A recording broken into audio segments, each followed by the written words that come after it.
Dans sa toute dernière version, Notion a sorti quelques nouveautés sur les automatisations. Alors automatisation que j'avais déjà présentée dans une vidéo précédente. Vous allez voir qu'il est désormais possible, quand vous créez une automatisation, de dire à Notion que l'automatisation ne va se déclencher qu'à condition que plusieurs déclencheurs soient présents. Je vous ai pris un exemple aujourd'hui sur lequel j'ai toutes mes vidéos qui sont dans une base de données de tâches qui contiennent toutes mes tâches de manière générale et pas uniquement les vidéos. Mais au moment où je vais créer un projet de type vidéo, et bien à ce moment-là, toutes les sous-tâches de ce projet seront automatiquement créé par Notion sans que je n'ai rien à faire. Et donc ça va devoir prendre plusieurs critères en entrée, le fait qu'il y ait une nouvelle page qui a été créée, le fait que c'est une vidéo, le fait que c'est un projet de vidéo et pas une tâche de vidéo, bref, différents critères en entrée qui vont me permettre d'automatiser un flux de travail, ce qui va être très pratique. Alors en réalité, dans les nouveautés que Notion a apportées, il y a cette possibilité d'avoir plusieurs déclencheurs. Vous avez également la possibilité de rajouter de nouvelles actions type notifier des personnes sur Slack, notifier des personnes tout court d'ailleurs. On va regarder dans cette vidéo en pas à pas et ensemble comment créer ce type d'automatisation. Alors ce que vous avez là à l'écran, c'est une vue de base de données qui me montre toutes les vidéos que je dois faire. Et en plus des vidéos, qui sont toutes les lignes que vous voyez là à l'écran, j'ai en dessous la liste des tâches que j'ai à faire pour réaliser les vidéos. Donc ce qui est important, c'est que pour une vidéo, j'ai à peu près toujours 4 tâches à faire, c'est-à-dire une prise de vue, ensuite je fais le montage vidéo, une fois que le montage vidéo est terminé, je fais la publication YouTube, et une fois que la publication YouTube est terminée, je fais la publication sur les réseaux sociaux. Dans notre cas que l'on va regarder aujourd'hui, ce qui est important de comprendre, c'est que ces 4 tâches s'enchaînent forcément. Et donc, on va faire une automatisation qui va créer cet enchaînement de manière automatique. Et plus que ça, chacune des sous-tâches, donc sur la prise de vue, le montage, a une taille. Donc on voit ici, une prise de vue c'est une taille S, donc chez moi c'est quelque chose qui dure entre 1 et 2 heures. Une taille M pour le montage, c'est-à-dire que ça prend à peu près une demi-journée, et ainsi de suite. Et ça, je le connais à l'avance parce que c'est toujours à peu près le même temps, donc c'est des choses que je peux remplir. Et moi, ce que je vais vouloir, c'est que en cliquant sur le bouton nouveau ici en bas, et bien ça me crée automatiquement la tâche parent ici qui va représenter la vidéo, et puis toutes les tâches enfants qui sont ici, avec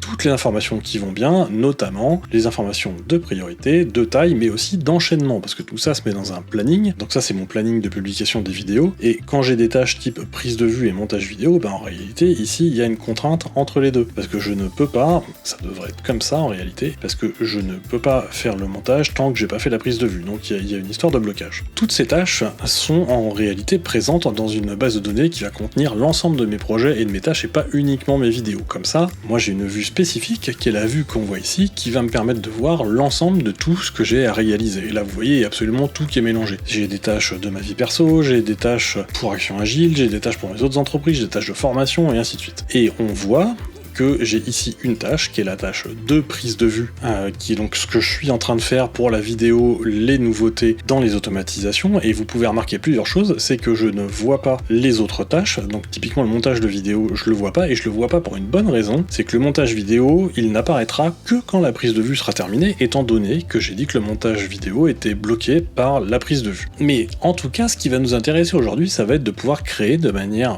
automatiser, comme je vous l'ai montré dans l'introduction, un nouveau projet. Donc pour faire ça, ce qu'on va faire, c'est qu'on va aller dans le bouton automatisation ici, et puis on va se créer une nouvelle automatisation en cliquant sur nouvelle automatisation. Alors ça va vous demander deux choses, ça va vous demander un nom d'automatisation, que donc nous on va appeler nouvelle vidéo, qui va réagir sur la base de données qui s'appelle la base de données tâches, c'est celle que l'on vient de voir, et ce qui a changé sur les automatisations, c'est ce que vous avez ici, c'est-à-dire qu'avant, ça ne réagissait que sur un critère, mais maintenant, vous avez la possibilité de lui dire que ça va réagir sur plusieurs critères. Et donc, nous, qu'est-ce qu'on va faire typiquement dans le cas qui nous intéresse, c'est qu'on va lui dire que on ne veut que ça réagisse que sur les tâches qui sont de type vidéo, parce que je vais vouloir qu'à chaque fois que je crée une nouvelle tâche de type vidéo, et ben ça me crée toutes les sous-tâches. Mais ça va pas suffire non plus, parce que si je faisais ça, ça voudrait dire qu'au moment où je crée la tâche prise de vue, et ben il va encore me créer toutes les sous-tâches, donc ça marcherait pas. Donc là, je vais lui dire qu'il y a une autre condition, c'est que non seulement il faut que ça réagisse au moment où je crée une ligne de type vidéo, mais il faut également que ça réagisse sur les lignes qui sont de type projet et uniquement de type projet. Donc en fait, en faisant ça, ce qui va se passer, c'est que quand je vais créer ici une ligne qui est de type projet ici et de type vidéo, et bien à ce moment-là, je vais effectuer les actions qui sont en dessous, qui sont les actions que l'on voit ici.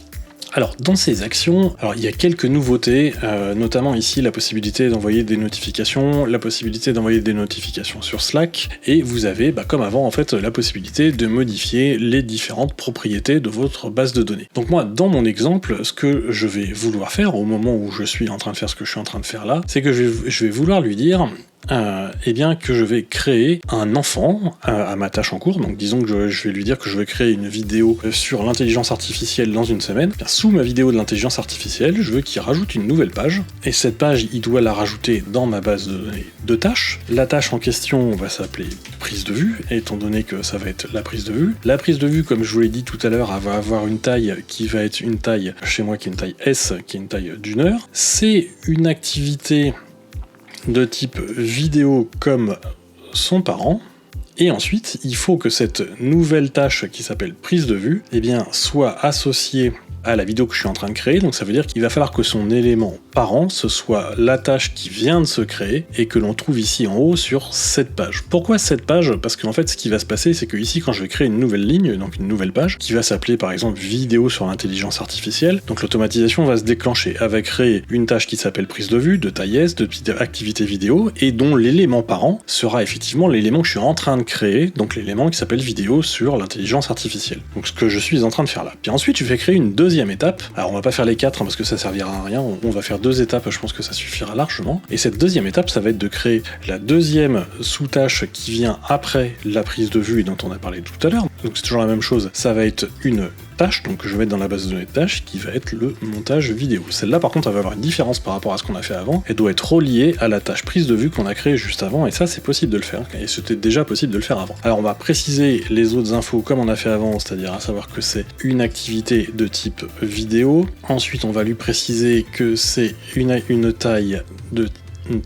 M, donc une taille qui représente à peu près une demi-journée de travail. On va lui dire, comme tout à l'heure, que l'élément parent, c'est la tâche en cours, parce que ça reste une sous-activité de ma vidéo. Et on va faire une autre modification, c'est qu'on va lui dire que cette nouvelle tâche que je suis en train de créer, elle a une tâche de blocage, donc une tâche qui est précédente, qui est celle-ci. Et donc vous voyez, celle-ci, quand on met la souris dessus, ça dit nouvelle page ajoutée à tâche à partir de l'étape 1. Donc en fait, c'est ce qu'on a fait juste avant, ça correspond à la tâche prise de vue. Comme ça, lui, ce qu'il va faire, c'est qu'il va créer ici une tâche de type montage vidéo qui va rattacher à la vidéo qui sera en train d'être créée et dont il y aura une tâche précédente, donc c'est pour ça que c'est marqué bloqué par, et le précédent c'est celle que j'ai mis au-dessus qui est ici la prise de vue. Et ensuite je fais tout de bout en bout.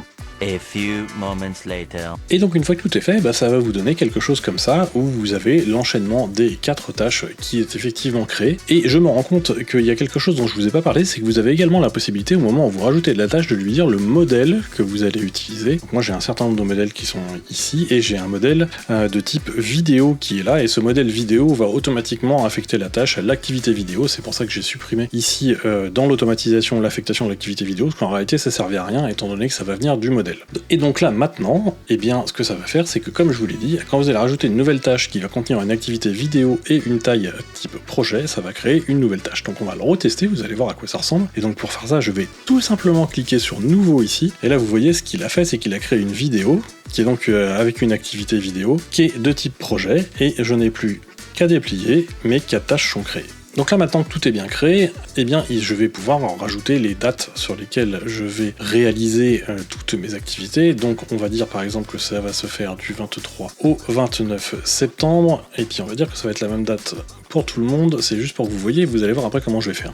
Parce qu'ensuite vous avez l'onglet planning, et donc si je vais dans mon onglet planning, je vois que ma tâche vidéo qu'on vient de créer, elle se trouve bien ici, avec toutes mes sous-tâches qui sont là. Alors là c'est un peu en bazar parce que mes dates sont telles qu'elles sont, mais vous pouvez constater un truc, c'est que voilà, maintenant que j'ai remis des dates correctes, on a ici toutes les relations qui ont été créées automatiquement par l'automatisation. Parce que c'est ce que je lui ai dit, à savoir que je voulais que la prise de vue se fasse avant le montage vidéo. Donc par exemple on pourrait mettre ça comme ça, le montage vidéo avant la publication sur YouTube comme ça, et ensuite la publication sur les réseaux sociaux de cette manière-là. Alors ça c'est ce qu'on a fait aujourd'hui et qui était quelque chose qui manquait dans Notion parce que du coup ça ne nous permettait pas de créer des modèles de projet, mais grâce à ça on va pouvoir le faire, et ça c'était une demande de votre part parce que j'en avais discuté avec certains d'entre vous. Mais plus que ça, c'est que vous allez faire des choses bien plus évoluées parce qu'on l'a vu là, on crée des tâches de manière automatique dans la base de tâches, mais vous pourriez très bien créer aussi des lignes dans d'autres bases de données selon votre modèle de travail. Vous pourriez créer par exemple des factures de manière automatisée en fonction du travail que vous réalisez. Bref, après c'est complètement libre en fonction de ce que vous voulez faire et de la manière dont